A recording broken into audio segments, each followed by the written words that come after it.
Hello, my name is Beatrice Thorne and I lead Eve Health, which is a at-home hormone testing company.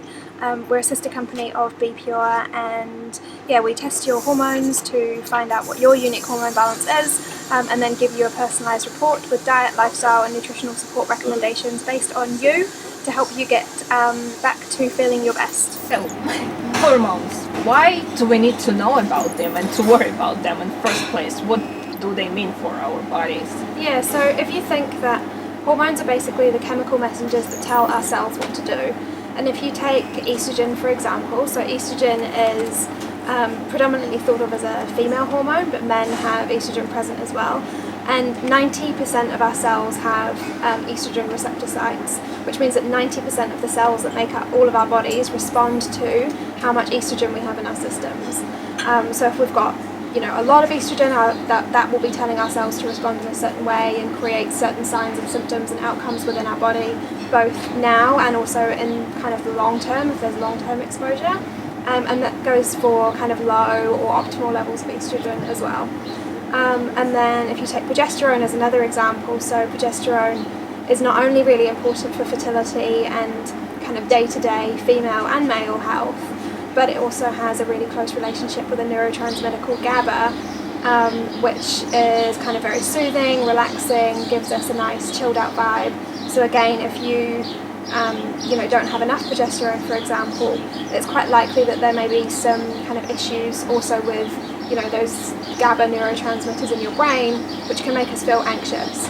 And if you look out in society at the moment, anxiety is being diagnosed more than it ever has done before. People are feeling anxious, worried, stressed, and a fair amount of that, in women certainly can be traced back to our hormones, particularly if you don't feel like that the whole month, and it's maybe just like a week or 2 weeks maybe of the month, that really points to it being hormonally related. So hormones are essentially a cornerstone of our health, and something that dictates how we feel every single day. So I can go into kind of all the ways that they show up, but I'm sure we'll get to that. So, but basically, hormones are just as important as gut health or sleeping or getting healthy blood tests. It's just an absolute fundamental part of our well-being. Is it mostly connected with mood and how we feel, or there are also some, can hormones affect some diseases or the body functions? Yeah, so hormones affect everything from kind of weight to skin issues like acne or fine lines and wrinkles. Can also be brought on further by hormone imbalances. Gut health has been linked to hormones. Headaches, mood swings, as you say, pretty much everything that you can think of that we go through has been linked to hormones. But then on the disease side of things, so there's endometriosis and polycystic ovarian syndrome, which are two autoimmune conditions, which are actually inflammatory conditions first and foremost, but they have a direct impact and link to our hormone health. And that goes for thyroid conditions like Graves' disease and Hashimoto's as well. They have a very strong and very close relationship with our sex hormones. But then also, over the long term, having hormones that are either imbalanced or hormones that are not getting processed through our bodies in the right way can lead to increased risk of things like breast cancer, ovarian cancer, prostate cancer, uterine cancer, as well as even like osteoporosis. So estrogen and progesterone both play a role in bone health. So as we get older, our bone density is one of the key things for longevity and maintaining bone density. And without adequate levels of these two hormones, that bone density can begin to get quite weak, which then leads towards decreased longevity when we get into old age. So when you start looking at everything that's involved within it, it becomes really evident how our hormones are today and into the future dictates how we're going to feel when we're 80, 90 years old and whether we'll be here still. So it very, very quickly, as you start going down the hormone rabbit hole, becomes a really big topic. So it sounds like it's an ongoing process, like whether you take care of your health or not, the same with the hormones. What is the worst things we can be doing for our hormones and that are really affecting them in a very negative way? So what not to do? I'd say It's slightly different for men and women, but there's a crossover. So what not to do, the biggest thing when it comes to hormones is balancing your blood sugar levels. So that's your insulin levels.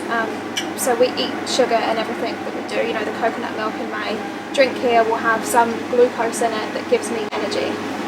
But keeping our blood sugar levels balanced so that we're not eating or drinking things that spike them up and we feel really great and really high, you know, high off the sugar buzz, and then crashing down and, you know, getting that 3 p.m. slump.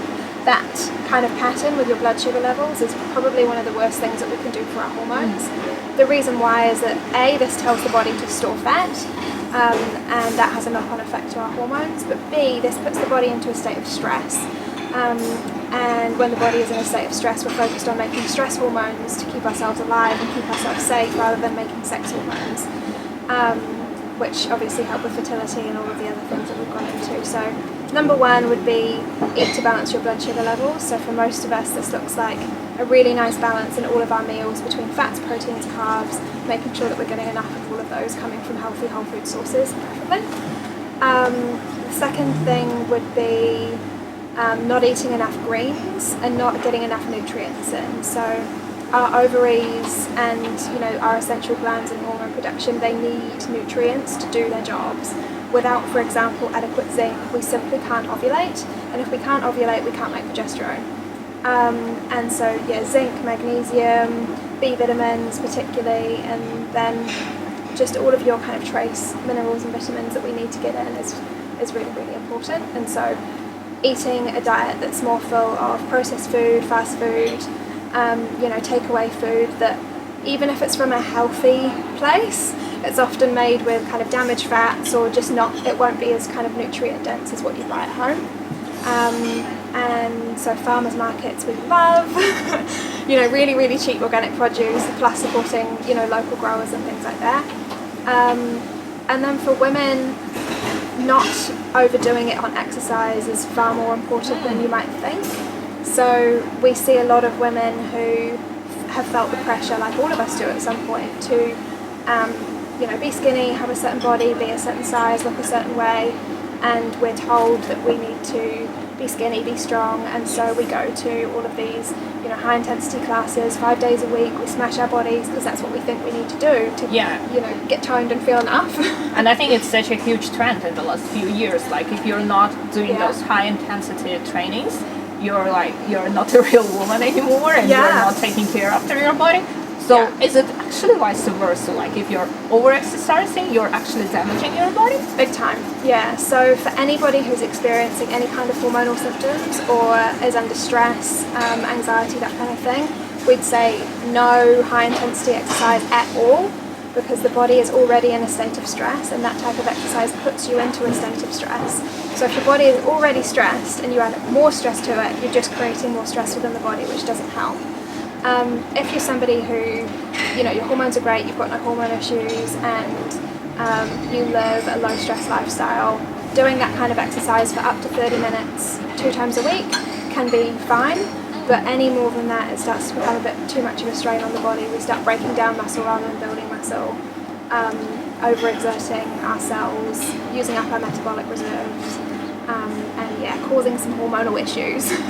How about individual approach? I mean, it's probably like 30 minutes. It's an average advice that you can give, but I bet everybody's are different. So how do you actually, can you recognize that your body is being in too much stress and pressure? Are there any signs? Yeah, I mean, I think a lot of us have become quite disconnected from our bodies, and so a lot of us don't actually realise how we're feeling when we're feeling it, because we've got the blinkers on, this is what we have to do, we have to keep going, you know, or just have a coffee, or whatever it may be, to help us get through. And in doing that, we don't really recognise how we're feeling. But if you start to build that relationship with your body and start noticing, you know, a food diary is actually a really good way of starting to notice body sensations, and just noting, you know, how do I feel after I've eaten this meal? Do I feel bloated? How's my energy? And then, you know, a couple of hours later, do I still have good energy? Do I still feel full? And doing these types of practices can help us build that relationship back with our body and start noticing how we really feel. And then when you go to the gym and you're doing high intensity, you might get to 20 minutes in your workout and start thinking, oh, I don't actually feel so good, because you notice that you don't feel so good, and you're not just, powering on through because that's what you should be doing. So yeah, I think it comes from firstly building that connection with your body to notice when your body's saying, hey, actually I don't want to do this right now, and then listening to that. That would probably be the main thing, because you're right, it is different for everyone, and I know that for me at the moment doing high intensity exercise is a no-go at all. It just doesn't serve my body, I don't feel good afterwards, but for other people they can feel great. I'd just say what we often see is that people really love that form of kind of high intensity go type of exercise, because it gives them a dopamine hit in their brain. And they feel really good from the dopamine. And if they're having a stressed out lifestyle, they're probably deficient in dopamine, happy neurotransmitter, and so getting that hit makes them feel good, but it's actually doing other damage to their body. So finding other ways to feel good, and maybe starting to listen to what makes me happy in my life, what makes me feel fulfilled, what makes me feel full up, and go and spend your time doing more of those types of things to feel better about yourself, rather than having to rely on getting that dopamine hit every single day just to feel good. Okay, I have a very important question that I think everyone is thinking about right now. Age. So you have mentioned that depending on hormones, we can either be here when we are 80 or not. But at what age should we start taking care of that? And is there a place when it's too late or too early to start? Well, I'd really love to see a society where we were educating girls from a young age that coming into adolescence and having your first period and starting to menstruate is not scary, it's not a bad thing, it's not shameful, it's not taboo. It's a beautiful part of how we are as women, and we are creators, like we are here to create life, and it is our rite of passage into being able to do that and to really celebrate it and educate from a really young age. So from that perspective, I don't think we can start soon enough. I'd also love to see education teaching girls about their hormones, and because nobody sat us down and said, this is progesterone, this is estrogen, this is testosterone, this is how they work, this is what they do, and this is how they're probably going to control your life, for the next few decades. And it would be really amazing if every woman had that information and that knowledge to be empowered throughout her life to make choices that suited her. So I don't think we can start too young. In terms of taking action around your hormones, again, it all comes from awareness, because there's a lot of young girls now that are being put on hormonal contraception at 11, 12, 13. Really? That early? That early. If they start their periods and they're getting, severe side effects, cystic acne or heavy bleeding or something like that, they're put on contraception to control that and to fix the problem. But then what we find is, 10, 15 years later, when these girls come off the contraception because they want to think about having babies, the problem's still there. It hasn't been fixed, it's just been masked by the pill for all of those years. So then we still have to go in and fix it. So again, it would be really, really cool if, as a society, we got to a point where instead of trying to mask these problems, we were figuring out the source, figuring out why it's happening, and helping that girl get back on track from a young age, rather than her having to go through that when she's 30 and trying to get pregnant. Very stressful. Yeah, I bet. Yeah. And does it take a long time, like if there was a huge damage to your hormones, does it take a long time to cure? And is there even an opportunity that you can't be cured anymore? It really depends what the problem is, and it depends on the individual. For some people, they can start implementing changes in their diet, lifestyle, taking a product that, a natural product that's designed to help get their hormones back on track, and they can see results, next period or even before that. And then with other people, particularly, if they've had something like endometriosis or polycystic ovarian syndrome, that's a long journey. And that will never go away. Those are autoimmune conditions, and your body is now responding in that way, and probably always will to some extent. But in those cases, it's around learning what your condition responds to, learning how to look after it and how to work with it, so that when you do have the inevitable ups and downs of life, you've just got all of these tools available to pick from to get back to balance with a little bit more ease and grace. And that's actually the same for everyone, you know, not just people who have got endometriosis or polycystic ovarian syndrome. Every single one of us are going to have ups and downs. You're never going to get there with your health. Yeah, that's true. Because our bodies are always changing, evolving, growing, you know, regenerating new cells, and our lives are different. And the growing body of science that shows how our diets and environments impact our genetics and our cells, and how our health expresses is just growing and growing. So, knowing how to look after ourselves and how our unique bodies respond to different things is number one. I have noticed that you mostly talk about women and girls and the diseases that we have that are unique to us. Is it because hormones affect female bodies more than male, or is it just because you're a woman and you naturally talk about girls more? A bit of both. So hormones naturally impact women more because our hormone cascade and hormone balance is a lot more complex than kind of male hormone balance. So Ben Warren from Be Pure describes female hormones as like a Formula One racing car. Like, you know, always having to tweak something, and it's very complicated, but it's also beautiful and very powerful.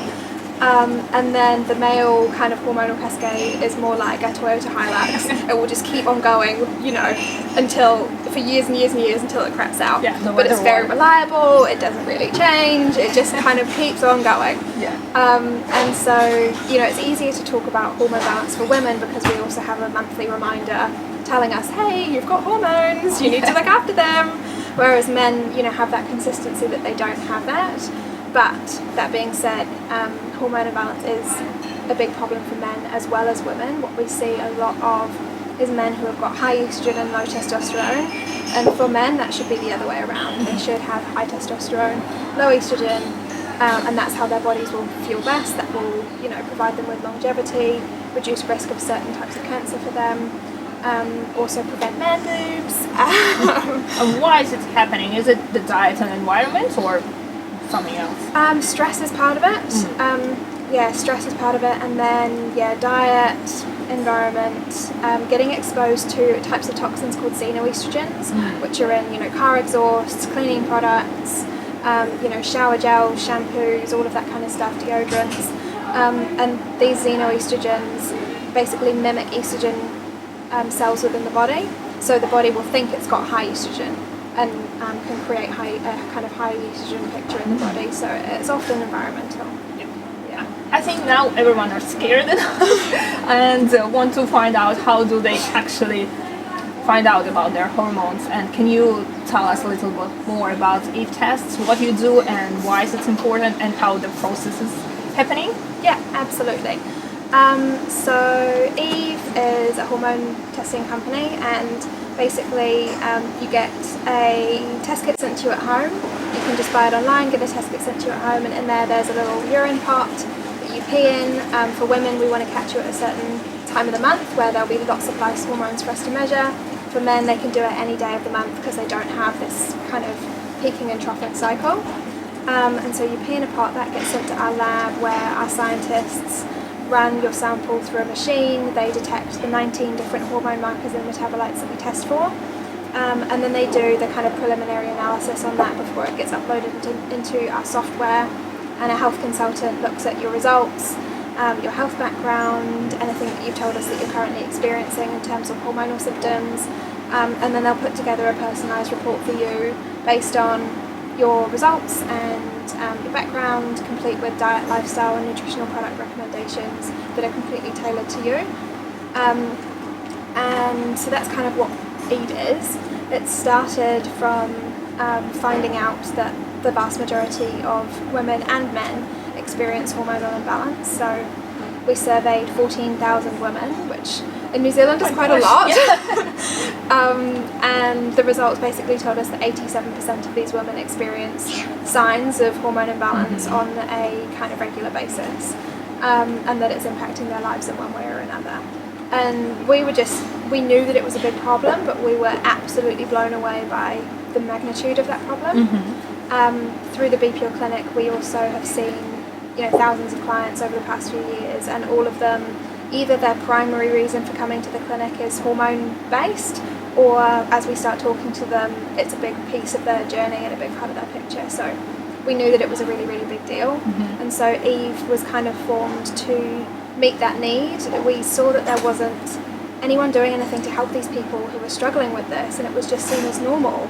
And we just suck it up and, you know, see that we are allowed to feel like crap for, you know, a week or two every month, and that's normal. But actually it's not. It's common, but it's not normal, and we don't have to be that way.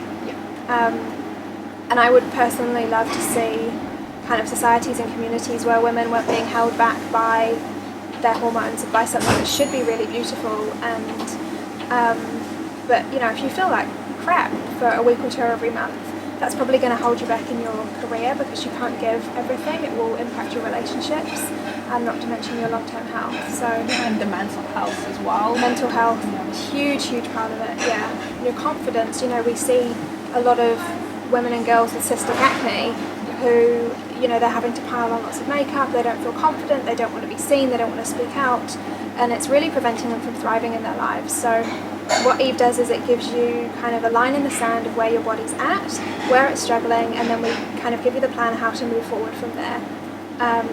Because it's, you know, it's hard for all of us to know what's right for me, and there's so much conflicting information out there. You know, should I fast? Should I do keto? Should I drink celery juice? Should I do this type of exercise? Should I do this? Should I eat meat? Should I eat gluten? And you know, it's different for, well, there are kind of general rules, but it is also different for all of us. And so doing this kind of testing to get an insight into your body, and then from that find out what works for you and be given a plan of things that will work for you, I think can be really, really valuable for people who are wanting to go on that journey and feel better. Do these recommendations normally include some sort of pills or vitamins, or is it just for food supplements, or is it just like what you should eat, how you should exercise? We actually do all of that. So we have diet recommendations which go into the types of foods that will support your hormone balance. So if you've got, for example, high estrogen, we can recommend you foods that will naturally help bring your estrogen levels down whilst supporting your body to do everything else that it needs to do to produce hormones as well. So things like eating greens, and you know, there's certain types of adaptogenic powders that we might recommend, or you know, something like that. So yeah, food recommendations, lifestyle recommendations, so the type of exercise that's going to work best for you, and then type of mindfulness things, spending time for yourself. You know, we give kind of information on how to do this, and again, the type of day-to-day practices that will work best for you and your hormone balance. And then finally, nutritional products are part of that as well. And for a lot of people, that's where they can see the quickest, you know, most instant relief is, you know, if you've got high estrogen and you start taking a product that's got DIM, which helps clear estrogen, you're going to start feeling good pretty quick.